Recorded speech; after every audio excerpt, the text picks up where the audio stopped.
Fala aí, pessoal do segundo. Espero encontrá-los bem. E aí, turminha, a gente vai dar continuidade aqui à nossa parte final, ok? Do segundo bimestre.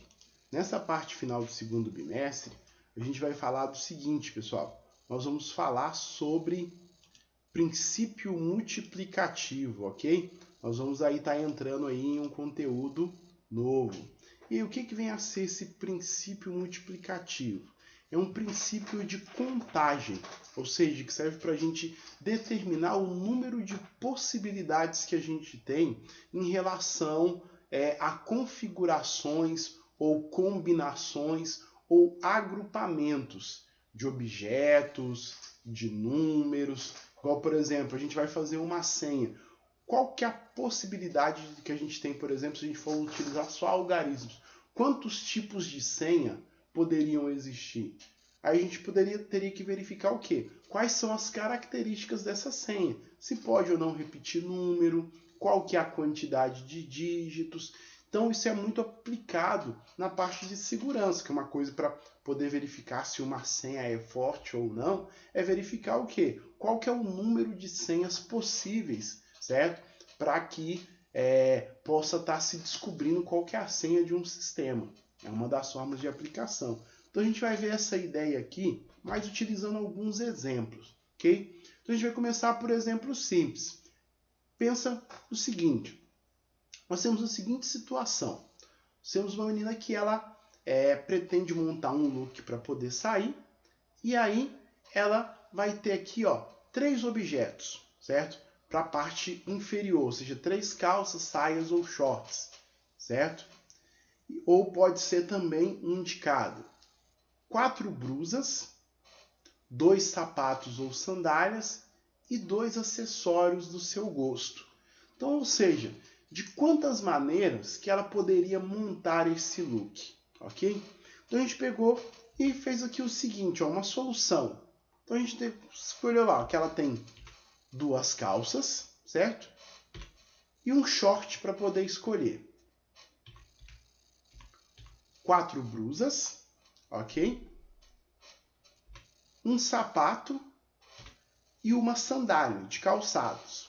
E de acessório, um relógio ou uma corrente de prata, ok? Então são essas aqui os elementos que tem. Então, quantos looks seria possível montar tendo em mãos essas peças de formas distintas, ou seja, looks distintos? Lembrando que o quê? Que se eu trocar, por exemplo, a primeira calça e a segunda, já são looks distintos. Por exemplo, eu coloquei a calça 1, a blusa 1, o sapato e o relógio. É um look. Se eu mudar só a calça, já é outro look completamente distinto, ok? Então vamos lá. Como que a gente vai fazer? A gente vai montar através de um diagrama. Quais são as possibilidades? Nós temos aqui, a partir do momento que eu escolhi a calça 1, eu posso fazer o seguinte, a blusa eu também tenho o quê? Eu posso escolher a blusa 1, ou a blusa 2, ou a blusa 3, ou a blusa 4.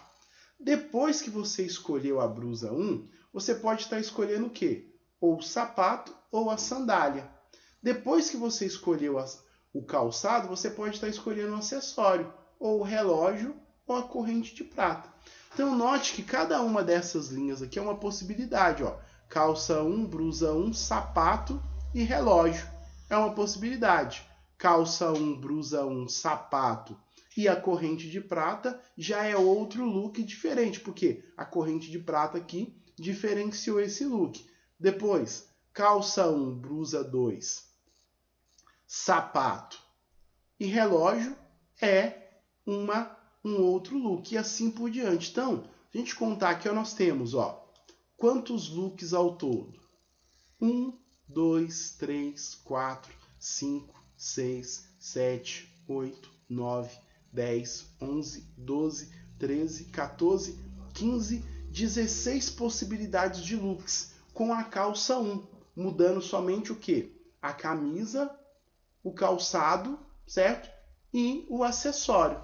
Então nós temos 16 possibilidades. Só que nós também podemos ter essas mesmas possibilidades mudando somente aqui, ó, somente a calça. Então, se eu colocar a calça 2, vão ser outros o quê? Outras 16 possibilidades diferentes. E se ao invés da calça 1 ou a calça 2 eu utilizar o short, vão ser outras 16 possibilidades diferentes.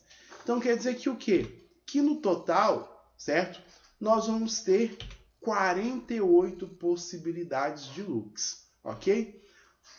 Aqui, pessoal, esse esqueminha aqui que a gente montou, certo? Ele é chamado do seguinte, de diagrama, certo? De árvore, ok? Então, só que o seguinte, ó, eu preciso montar tudo isso daqui para poder estar determinando qual que é o número de possibilidades? Não, a gente pode utilizar o seguinte, que é a ideia do princípio multiplicativo. Como assim que vai ser essa ideia do princípio multiplicativo? Lembra, para os membros inferiores, quantos objetos nós temos? Nós temos 3, que é o quê?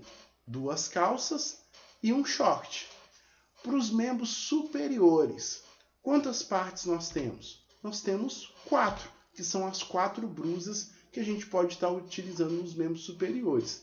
E calçados? Calçados, nós temos 2, que é o sapato e a sandália.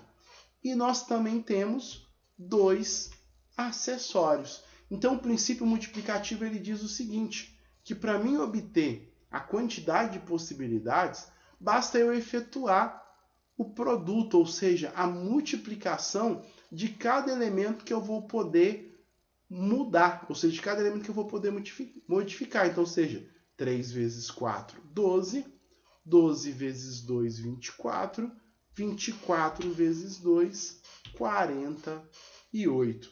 Então, ou seja, nós temos 48 possibilidades de looks, ok? Então, vamos ver aqui um segundo exemplo, ok? Por que a gente tem que pegar essa ideia do princípio multiplicativo? Por quê? Existem casos que o número de possibilidades ele é muito grande, certo? Então, ou seja, para a gente montar o diagrama de árvore, seria muito inviável. A gente vai ver aqui, por exemplo, no exemplo 2. Ó. No exemplo 2, ele fala o seguinte, ó, um site de compras exige um cadastro com uma senha numérica de 4 dígitos, certo? Para todos os novos usuários. Esta senha não pode conter números repetidos e podem ser utilizados todos os números, certo? De 0 a 9. Desta maneira, de quantas senhas distintas podem ser cadastradas nesse site? Então, a gente tem que o quê? Que para formar a senha com 4 dígitos, deve ser escolhidos o quê? Esses 4 dígitos que formarão a senha. E aí, quais são as possibilidades que eu tenho? Eu posso escolher o quê? Os algarismos de 0 a 9, ok? E aí, pessoal, nós temos o seguinte, ó, que nós temos uma senha com o quê? Com 4 dígitos, certo? Então, a gente tem 4 possibilidades de escolha. E também nós temos um outro pormenor aqui, ó. Os números não podem ser repetidos, ou seja, o número que eu usar no primeiro dígito, eu não posso utilizar no segundo. E assim por diante. E aí basta a gente observar o seguinte, ó.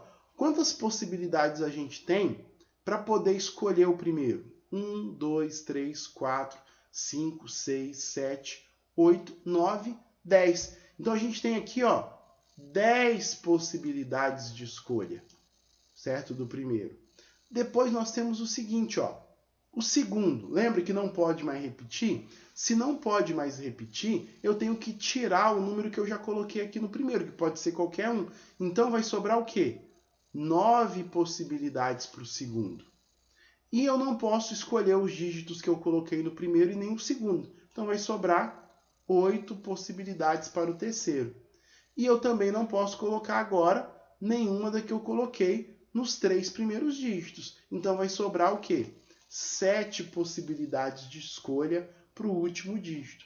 E aí, como que eu vou fazer para descobrir qual que é o número de possibilidades? A gente vai fazer o produto dessas possibilidades, ou seja, 10 vezes 9 vezes 8 vezes 7. Então, 10 vezes 9, 90, vezes 8, 720, vezes 7, nós obtemos 5.040 senhas que são possíveis serem cadastradas nesse site, ok? Então, pessoal, por hoje só vou deixar aqui uma tarefinha para vocês, que não é exercício, mas para vocês pensarem. E se não houvesse repetição? Se eu pudesse utilizar as 10 possibilidades, certo? Em cada um dos dígitos, quanto que seriam as senhas? Pensa aí e faça as atividades, ok? Qualquer dúvida, pessoal, vocês já sabem, só entrar em contato.